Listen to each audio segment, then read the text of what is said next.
Hi, welcome to episode 4 of Finance Coach TV. I'm Brendan Mills, you and your business's finance coach. Now in today's episode, we're going to look at what is a balance sheet.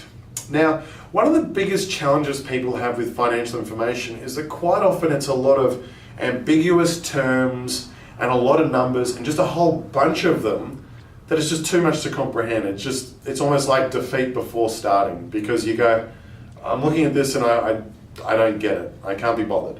It's too hard. I've got my accountant, I've got my bookkeeper. But my goal with today is to simplify what a balance sheet is, so that next time you look at your business's balance sheet, you're not thrown off by all the words and all the numbers, but just keep coming back to this simple example I'm going to explain to you today. So, the example I'm going to use, as you can see here by my beautiful picture as I knock over the whiteboard, is of a house. So you think of your business the same way you think of your house. So there's 3 components which make up a balance sheet.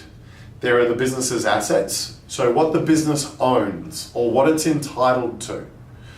The second part is its liabilities, so money it owes or required to pay, the government and things like that, and other businesses and individuals.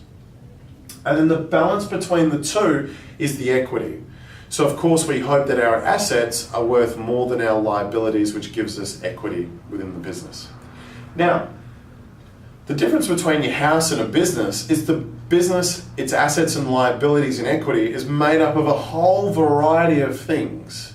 And that's what we're going to look at through this journey. But for today, I want you to understand the basic concept of what a balance sheet is showing. So it's going to show you 3 things, like I said, the assets. So think of the house. So in our house example, it's the value and the asset of owning that house and the land of which it's built on. So that's the first thing. So think of the value of the house as your assets.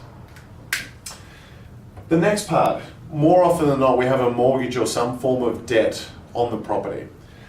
And in this case, that's our liability. So we owe that money to the bank. So that's the second part. Our liabilities. So as you can see in this example, our house is worth $500,000 and the mortgage is worth $300,000, which leaves the balance of $200,000 being the equity. So as you can see, this is the principle of which accounting is based on. And like I said, I'm not trying to turn you into bookkeepers or accountants, but just for your understanding, assets less your liabilities equals your equity. So think of that. So your takeaway action for today is go and look at your business's balance sheet and think about it and make sure it's set up the right way and go, what do I own? What does my business own and what is it entitled to? What does it owe and who does it owe it to? And then what's the difference between the two of them? And that's the equity within your business. So I look forward to seeing you in episode 5.